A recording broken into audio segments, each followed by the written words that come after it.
Your organisation runs training courses for your staff and customers.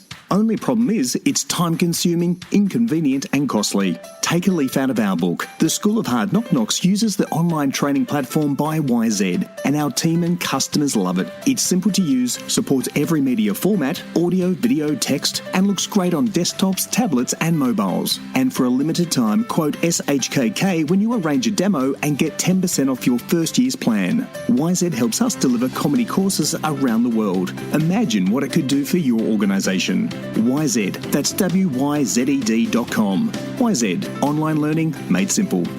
You're listening to the School of Hard Knock Knocks podcast with me, Steve Davis. Ladies and gentlemen, your next comedian. Shouldn't drink on an empty head, you know that, don't you? That is the shittiest heckle I have ever heard in my life. Everyone in this room is now dumber for having listened to it. That's a bucket list. You have dangerously underprepared yourself for the shit that is about to get real.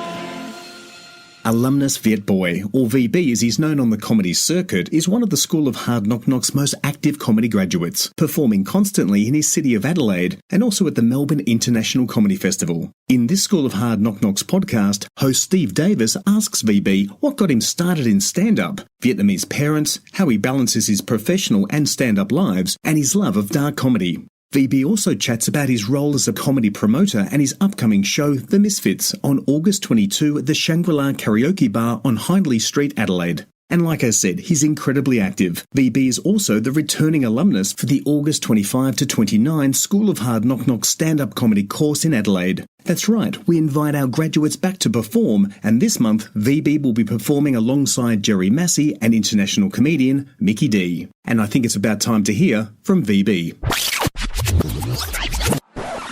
Speaking about white people, back in high school, I used to hang out with the white guys, right? And I was like one token Asian friend. And one day, one of my mate, Wayne, said to me, "You know what, Viet? You're pretty cool for an Asian." I was like, "What do you mean?" She's like, "You know, you're like Asian, but you're not Asian. You're like one of us." And guys, never in my life have I ever felt so privileged and oppressed at the same time. So I'm Vietnamese Australian, but my parents are really carefree, really chill. They're not a typical crazy poor Asian, right? They're like, "Son, you can be whatever you want in life as long as you put your heart into it." So I told them my dream is to become a stand-up comedian. And guys, here I am today. Thank you. Anyways, that conversation was a year ago. I haven't heard or seen him since. Viet Bui, welcome to the School of Hard Knock Knocks podcast. Thanks for having me. Look, it's lovely to have you here because here's a lovely bit of history sort of coming together. You did the School of Hard Knock Knocks course back in June of 2018, the same week I did. So we're alumni together. Viet Bui, am I pronouncing your name correctly? Yeah, you're pronouncing it correctly. Or the shortcut is VB. VB. Yeah. That was one of your opening jokes, wasn't it? Yeah, it is. Do you still use it, or can you remind us what it is? I can't really remember it, but it's pretty much in lines of VB is in Victoria Bitter, so it's like my favourite beer. Kind of, yeah. And you say VB, and everyone expects it to be Victoria Bitter. Yeah. And then what do you say? Oh, Vietnamese beer. Yeah, I remember. Yeah, you just. It's good fun. Look, you did that course, if I remember, with Kim Lee, who is your cousin. Yep. Tell me the truth. Did you come freely, or were you forced to do this course? I always wanted to do stand-up comedy, but then, it's a massive risk. It's really out of my comfort zone, so I was never really prepared to, step out and try it out. But Kim was really interested in it, and he introduced me to this course. I was like, yeah, why not? I got someone I know there, and I just joined. So I wasn't really forced. I was really interested, but he's like pretty much pushed me into that direction. Yeah.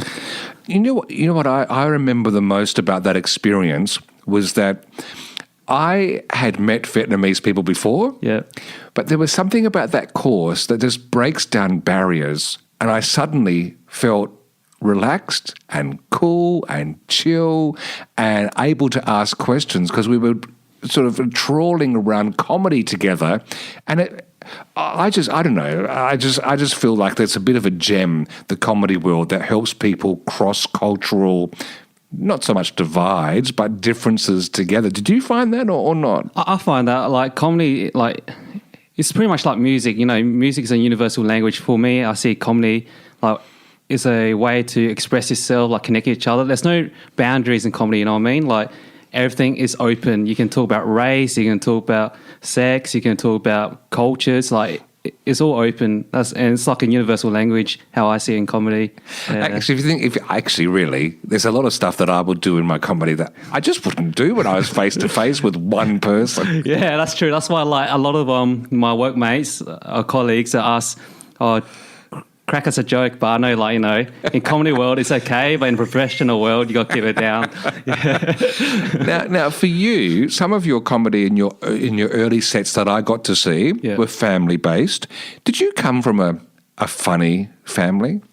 Oh yeah, like my dad's a jokester. Yeah, we like to joke a lot, but like with the Vietnamese culture, a lot of people keep to themselves. So, like, you know, you don't really see many Vietnamese comedians, you know what I mean? Where it's like they keep it to themselves, they don't test the waters in that kind of sense. Yeah. Is that a maintaining of status sort of thing that is perhaps part of the Vietnamese culture?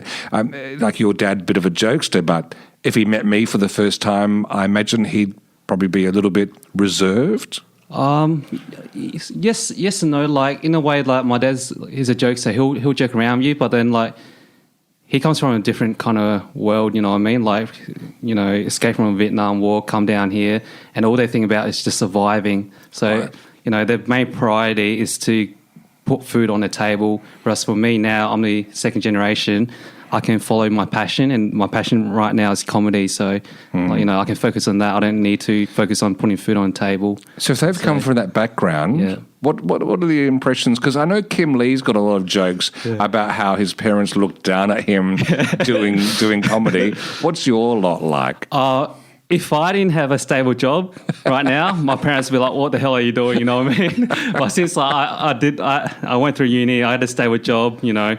They know, like, I'm mentally strong, so like this is like a hobby. This is my passion. They're happy with it. Yeah. Now, you talk about your steady job. You're an engineer. Yep.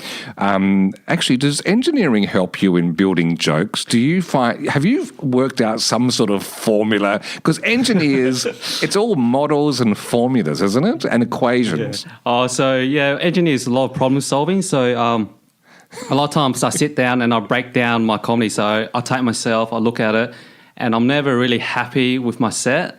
So when I look at it, I'm like, oh, there's a flaw here, there's a flaw there. Because engineering, you're pretty much trying to build something that's safe and sustainable, you know what I mean? So like through that, I analyse and critique everything I do. So a lot of times like people say, oh, Viet, you did a good job, but deep down I'm like, yeah, I can improve this and can improve that. I'm very critical of myself. Yeah. I was actually talking about you with Maury Morgan, who was one of the founders of the School of Hard Knock Knocks, and he noted how he actually finds a lot of your comedy confronting in some ways.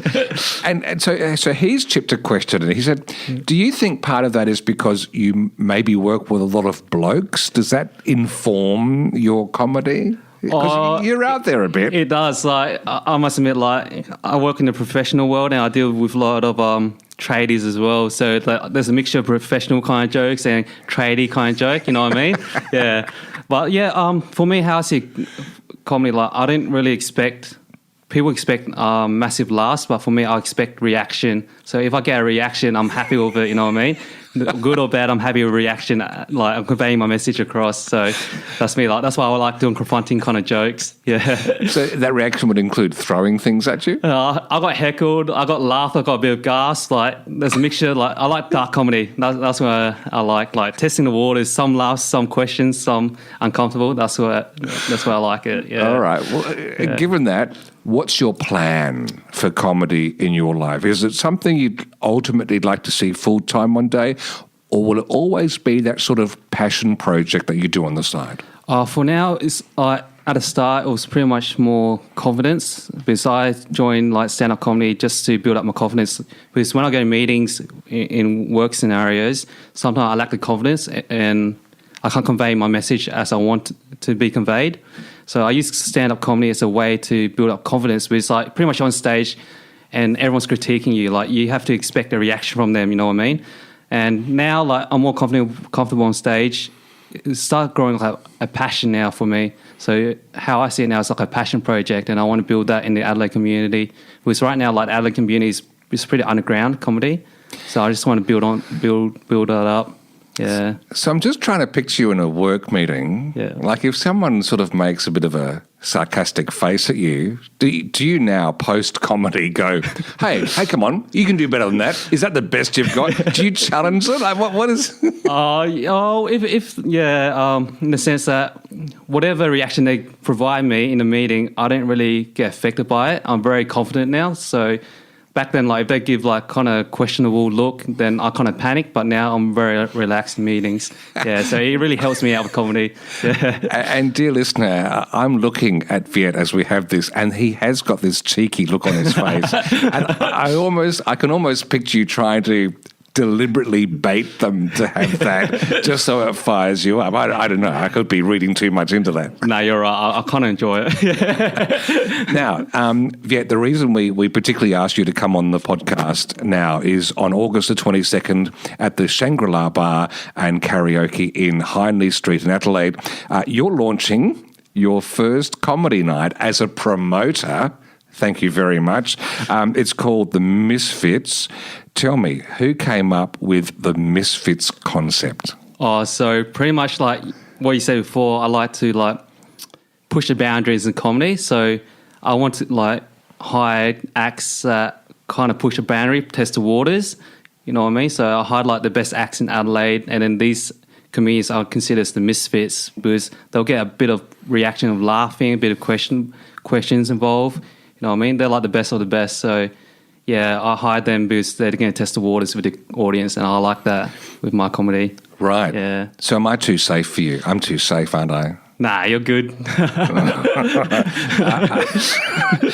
So, look, in choosing the comedians, had you seen all of the comedians you've chosen? Who have you got on the bill at this point in time, if you can say? I can say, yeah, I chose J. Michael. He's one of the feature acts. He's really good. Like he has sold out shows in Adelaide Fringe. He toured around Australia with Theo Von. He had a Netflix special. A very big guy in comedy. I also invited James Gray. He's a different type of comedian. I may be wrong, but how I see him is like a dark comedy, kind of eerie kind of comedy. So he brings a different vibe to the scene, which I really like. There's a haunting element to his comedy. Yeah, I really like that because it's really different compared to most comedians you see in Adelaide. Yep. So it's very unique. I really like that. Another one is Eliza Thomas. I really enjoyed her because she has a alter personality character that she played in the Cranky Comedy that I saw that night. It was wonderful. It was amazing. Yeah, and I love it. And she's very diverse as well with her comedy. So she tests the waters, different style of comedy. She's not very, very one-dimensional. So that's why I hired her. Another one is Henry Wilson. He's an upcoming act. I really enjoyed him because you never know what to expect from him, you know what I mean? Yeah. Wild card. Wild card. That's why I love him, wild card. And every time he comes up, I don't know what to expect and I always get entertained. That's why, he's good for the Misfits. And I hired what's called Michael Bowley to be the host with, everyone knows him in Adelaide. He's one of the best. Actually, the interesting thing about Henry, just to note, is the time of recording, he's 6 or 7 months dry. He's kicked alcohol. Yeah. So goodness knows what's going to happen by August 22. Yeah. Again, absolutely living up to the wild card. Yeah. I'm actually very impressed and proud of him. Doing that is very hard. Right now I'm drinking whiskey while doing the podcast. Yeah, I don't know if I can do that, but I'm very proud of him. Yeah, good luck. Just take us inside. How does the conversation go when you want to hire a comedian? Pretty much, I'm very lucky. The LA scene is very small, and they pretty much did me a favor that they helped me out, and I'm very thankful for these comedians. It's pretty much like a close knit family in the Adelaide comedian world. So I approached them, I asked them, and they were very happy to help me out, and I'm very appreciative of that. Yeah. And what's their brief for the night? What have you asked them, if you have asked them anything, what have you asked them to aim for? So I don't want to put, because I call them the misfits for a reason, I don't want to put boundaries on what they should say or what they shouldn't say. So I let them do whatever they want. I give them like a 10-minute time frame for, performing, and then Michael Boley's the host. Yeah. So look, again, around the time of recording, you're about a year out from your first entry into the world of comedy through the School of Hard Knock Knocks. Here you are a year later, Mr. Promoter, pulling these people together.